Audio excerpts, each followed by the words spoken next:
ইরানের সঙ্গে চলমান সংঘাতের মধ্যেই কৌশলগতভাবে গুরুত্বপূর্ণ হরমুজ প্রণালীকে যুক্তরাষ্ট্রের নতুন ভূখণ্ড হিসেবে দেখিয়ে মানচিত্র প্রকাশ করেছেন মার্কিন প্রেসিডেন্ট ডোনাল্ড ট্রাম্প। রোববার ট্রুথ সোশ্যালে প্রকাশিত মানচিত্রে এমন দাবি করা হয়।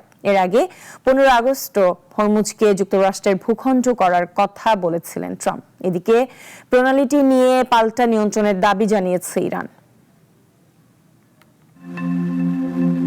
ইরানের সঙ্গে চলমান সংঘাতের মধ্যেই হরমুজ প্রণালীকে যুক্তরাষ্ট্রের ভূখণ্ড হিসেবে দাবি করে নতুন একটি মানচিত্র প্রকাশ করেছেন মার্কিন প্রেসিডেন্ট ডোনাল্ড ট্রাম্প। রোববার 23 আগস্ট নিজের সামাজিক যোগাযোগ মাধ্যম ট্রুথ সোশ্যালে মানচিত্রটি প্রকাশ করেন ট্রাম্প। সেখানে কৌশলগতভাবে গুরুত্বপূর্ণ হরমুজ প্রণালীকে ঘিরে এলাকাটিকে যুক্তরাষ্ট্রের নতুন ভূখণ্ড হিসেবে চিহ্নিত করা হয়েছে।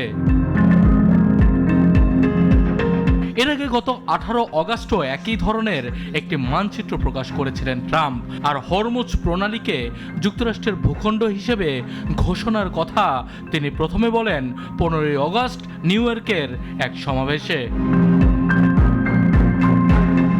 সেদিন ট্রাম্প বলেছিলেন ইরানকে পরাজিত করার পর খুব শীঘ্রই তিনি হরমুজ প্রণালীকে যুক্তরাষ্ট্রের একটি ভূখণ্ড হিসেবে ঘোষণা করবেন।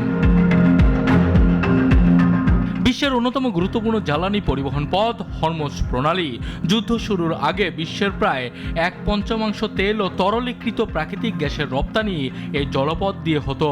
ফলে প্রণালীর নিয়ন্ত্রণ নিয়ে যুক্তরাষ্ট্র ও ইরানের পাল্টাপাল্টি অবস্থান আন্তর্জাতিক জ্বালানি বাজারেও বড় ধরনের উদ্বেগ তৈরি করেছে। ইরান বর্তমানে হরমুজ প্রণালীর উপর নিয়ন্ত্রণ প্রতিষ্ঠার দাবি করছে। দেশটির পক্ষ থেকে বলা হয়েছে এই জলপথ দিয়ে চলাচল করতে হলে জাহাজগুলোকে ইরানের অনুমতি নিতে হবে এবং নির্ধারিত ফি দিতে হবে। শনিবার ইরানের সর্বোচ্চ জাতীয় নিরাপত্তা পরিষদের প্রধান মোহসেন রেজাই রাষ্ট্রীয় টেলিভিশনে বলেন, যুক্তরাষ্ট্র তার আচরণ সংশোধন না করা পর্যন্ত হরমুজ প্রণালী বন্ধ থাকবে। সানিয়া আহমেদ, নাগরিক।